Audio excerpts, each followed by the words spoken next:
So the famous artist Leonardo da Vinci once said that vitality and beauty are gifts from nature for those who live according to its laws.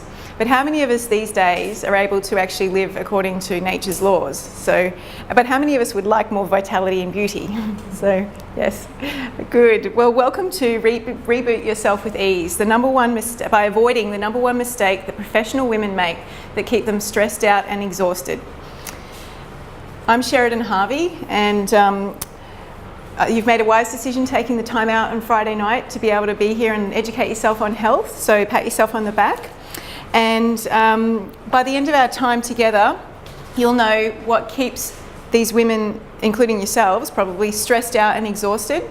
You'll learn how to avoid this big mistake. And not only that, I'll give you some tips at the end to help you stay looking and feeling great, even if you're really busy and traveling even. So this is I won't go on and on about myself, but it helps to understand a little bit of background. I know some of you, but not everyone. And I just want to let you know why you can trust what I'm saying. So I'm blessed to be in great health at the moment, but it hasn't always been this way. And I've got a toddler, I'm doing a lot of overseas travel, and I'm running a health clinic now. So, but this new phenomena of not needing any medication for over 15 years to cope with this busy lifestyle is related to why I'm doing what I'm doing. So 15 years ago I was in a destructive marriage, and it led to significant weight gain. I turned to food for comfort, and I was under an immense amount of stress. So I was also a flight attendant working long haul shifts, and I was under unnatural light, just processed foods and terrible sleep patterns. So I was irritable, bloated and foggy and altogether miserable. And my anxiety was through the roof, and one day in a fit of confusion I decided that I wanted to change it, and I was going to figure out, amongst all the maze of confusion with health, which we talked about earlier, how to actually figure that out. So I turned to integrative and natural medicine. Nutrition was my first step, aromatherapy. And I spent the next 8 years at college and universities between Queensland and New South Wales trying to learn whatever I could to basically figure it out. And as I started to apply what I was learning, my health really improved, and my concentration got better, my energy soared, and I became able to manage my lifestyle better. I didn't change my lifestyle that much, but I managed it better. And now I'm on a mission to empower other women and men that have these issues and feel like they need more energy and glow back. So that's enough about me. Let's get into looking how you can look and feel your best even on a busy schedule. Now, there are many common and ultimately costly mistakes that professional women make that keep them stressed out and exhausted. But due to the limited time today, I can only focus on one. And so I've chosen this one big mistake that is often overlooked, but way more important than any of the others, in my opinion. So this is the number one mistake. These women are unknowingly causing badly balanced belly bugs. Now, what does belly bugs mean? I know some of you are educated, so that's easy, but basically it's poor digestion. So their gut flora is out of balance. And just to give you another idea of how old this message is being portrayed, Hippocrates was the father of modern medicine, and back in his day, thousands of years ago, he talked about all disease begins in the gut. And the more we learn with our scientific tools, the more we come to realise how correct he really was. Indeed, every disease is born in the digestive tract of a person. And when we look at the gut flora, we have to look at what lives inside there, what takes care of it, and the gut flora is the obvious thing. So the majority of people know that we have bacteria in our digestive tract, with the largest numbers being in the bowel. That's the large bowel. But a lot of people don't know that actually we're 90% gut flora. So we're more gut flora than there is genetic. So 90% of our cells and genetic material are actually gut flora. And so that's the research. We're just a shell for these microbes. And yet we tend to ignore them at our peril. And I say that because the effect they have on the rest of our body is absolutely monumental. So when our gut flora are out of balance, your digestion just cannot and will not work properly.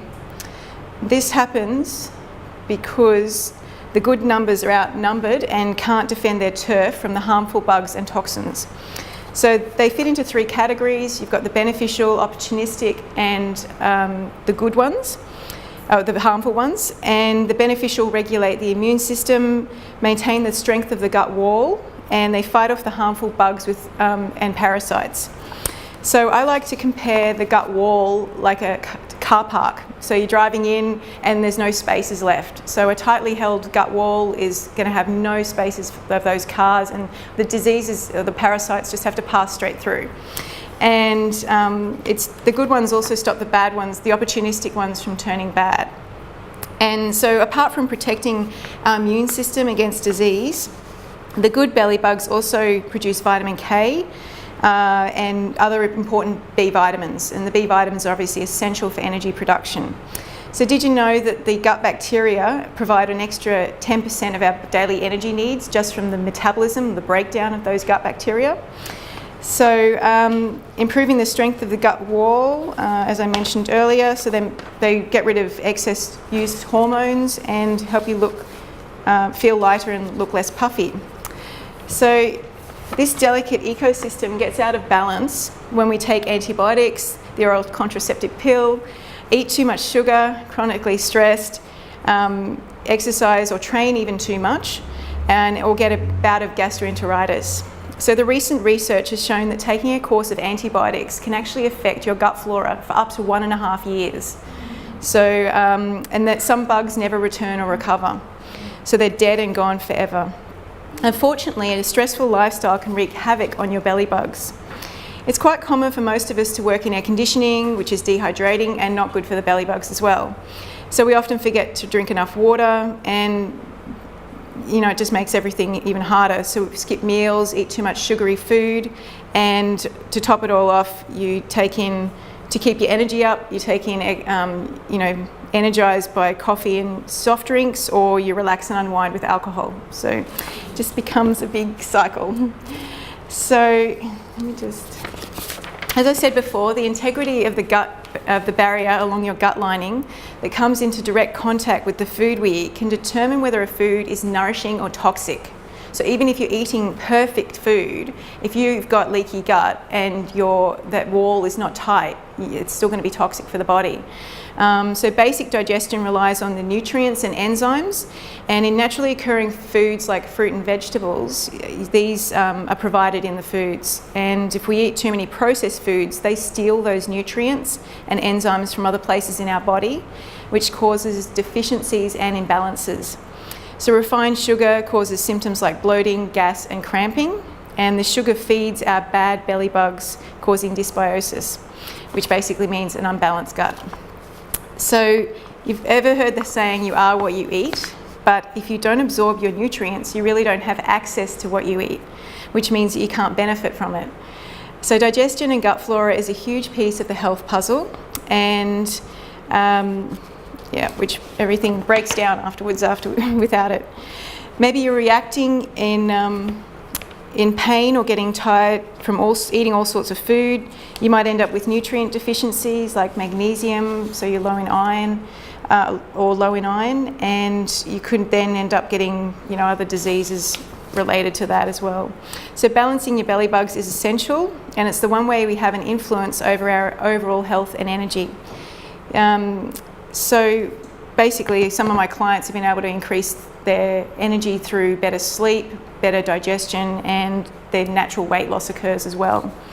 So there's a common example I can use. Let's say you get a little cold or some immune function attack, a nasty virus, and you take antibiotics.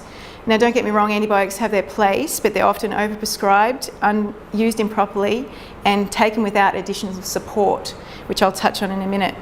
You see, antibiotics kill all the bacteria, the good ones included, and this can result in a yeast overgrowth from not enough good bacteria, which causes inflammation and the inability to break down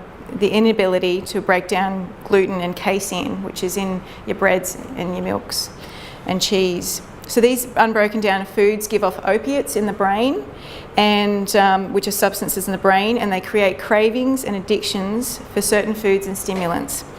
And the cycle goes on. You crave the naughty foods, you eat more of them, you get more inflammation, and so on.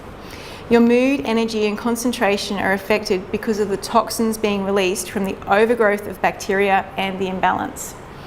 So if you ever, so many conditions where digestion's an underlying problem, foggy memory, lack of focus, and it's likely because of these belly bugs out of whack. Unfortunately, bloating, excess gas and fatigue may just be the tip of the iceberg. If the symptoms worsen, you develop hormonal imbalances, restless legs, maybe an overgrowth of candida, which contributes to poor skin and packing on the weight. If the problem gets ignored and more medication is taken for relief, you could end up with insulin resistance or an autoimmune problem. So all these conditions have a basis of inflammation, toxicity, and poor digestive function, leading to low energy. So I know how hard it is, struggling a huge workload, family responsibilities, maybe kids, maybe even no one to support you to get your meals ready. So it's really hard to not have your digestion messed up. Overthinking, worry and stress switch off the nervous part of your system, the part of your nervous system that actually helps you digest as well.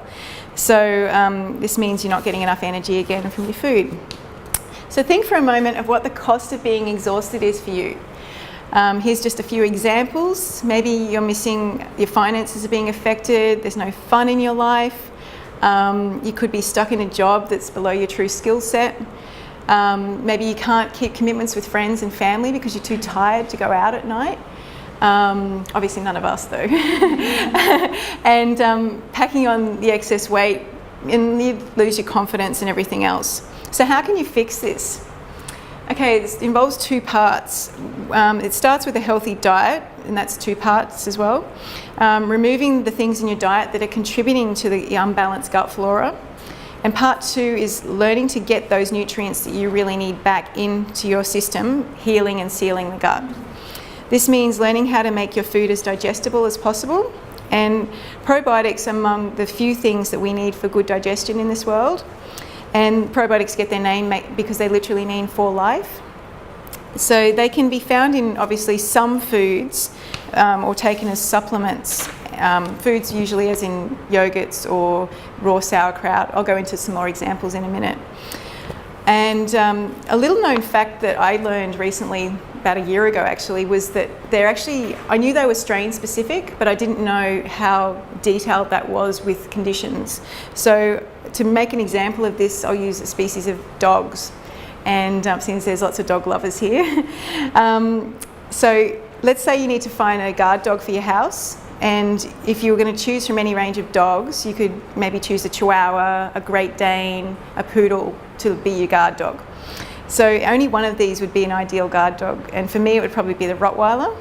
So just like dogs have different breeds, different species of probiotics have different strains. And each one is specific for specific conditions, meaning if you've got bloating or abdominal pain or diarrhea, you want different types of probiotics, and they need to have the numbers at the end of them. They can't just be Lactobacillus acidophilus. It needs to have the strain at the end. And so this is one of the reasons why self-prescribing probiotics is not a good idea. Needs to be looked at based on the clinical research. So some other key takeaways for you to remember tonight are obviously reducing stress as much as possible. This has a big impact on your digestion and the belly bugs. Increasing fibre, which is in your nuts and fruits and vegetables. Fish oils, again, is reducing the inflammation in the body. And green tea, which was mentioned earlier as well, is an excellent supplement, great for the gut and the research. And wherever possible, reducing gluten in the diet. It's just a difficult protein for everyone to digest. And so no matter how busy you are, having the right supplements at all times is a key part of any success of any health program. So one of my favourites is digestive enzymes, because even people that have got celiac disease, they need them for life, really, because the villi is so damaged. So there's so many gut cleansing potions, pills and powders, it's hard to know what's hype. The best approach is really to work with a skilled professional. We've got many here. And so as a flight attendant in my clinic, I've seen heaps of people that just by making a few simple changes in their diet, that they've been able to, have just simple guidance and simple steps. They've been able to have really big improvements. So yeah, I just wanted to be able to, if anyone does, I know there's some non-practitioners here, so if anyone wants, I've got a 30-minute health breakthrough session that I offer at these talks, and so if you want to either take a card or leave your email number, yeah, you can have that. So that's it, and thank you. Oh, that's my stuff there. That was Yeah, lovely. that's okay, short and sweet. I'd love